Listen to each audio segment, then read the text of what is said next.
আওয়ামী লীগের দুজন ক্যারেক্টার, একজন মিন্টু আরেকজন আনার।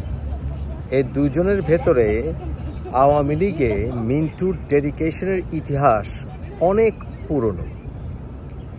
মিন্টুকে ছাড়া সেখানে ছাত্রলীগ, যুবলীগ, আওয়ামী লীগ কোনো কিছুকেই প্রতিষ্ঠিত করা সম্ভব ছিল না আওয়ামী লীগের।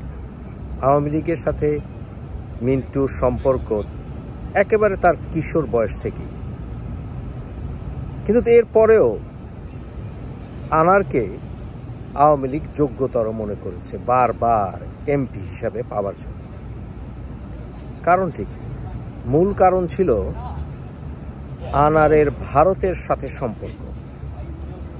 আনার সেই ৮০-র দশকের মাঝখান থেকে স্মাগলিং, খুন খারাপি, অস্ত্র পাচার ইত্যাদির কারণে পুলিশের খাতায় ছিল।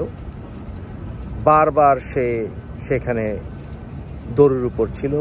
ভারতে গিয়ে সে আশ্রয় নিয়েছে বারবার, এবং ভারতে তার অনেক বন্ধু বান্ধব যারা বিভিন্ন সন্ত্রাসী কর্মকাণ্ড, স্মাগলিংয়ের সাথে জড়িত অনেক আগে থেকে।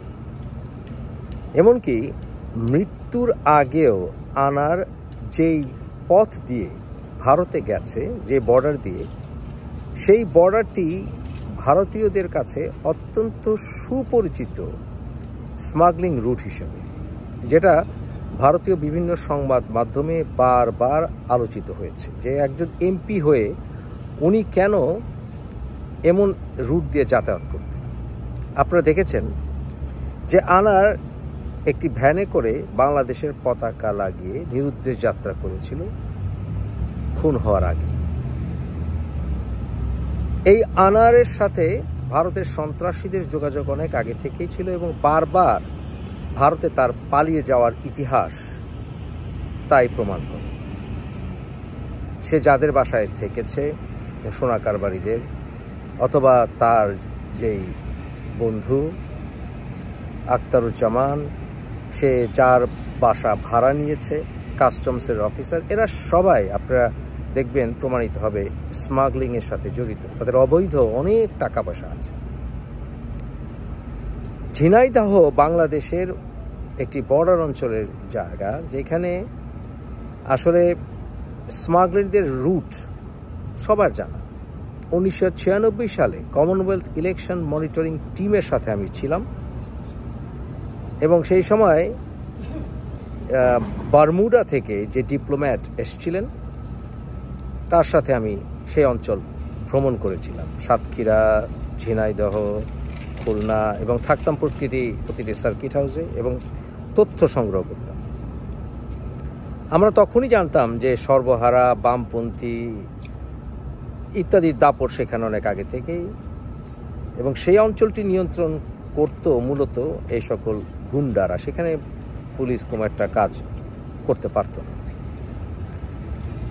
এই অঞ্চলে, অর্থাৎ এই সাতক্ষীরা অঞ্চলে, ঝিনাইদহ অঞ্চলে, যশোর অঞ্চলে, খুলনা অঞ্চলে, এই অঞ্চলগুলোতে জামাত এবং বিএনপির দাপট নতুন না, কিন্তু ওই অঞ্চলগুলোকে নিয়ন্ত্রণ করতে হলে দরকার ছিল খুনি বাহিনী। রাজনীতি তো আর শেখ হাসিনা এখন করেন না।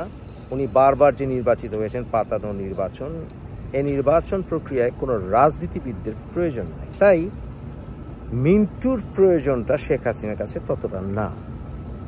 শেখ হাসিনার প্রয়োজন ছিল এমন একজন মানুষ যে খুন খারাপি করবে, গুন্ডাগিরি করবে, প্রয়োজনে ভারতে আবার পালিয়ে যেতে পারবে তার দলবল নিয়ে, ঠিক যেমনটি কসাই এবং অন্যান্যরা সেখানে আশ্রয় নিয়েছে অনেক আগে থেকে তাণ্ডব ঘটিয়ে।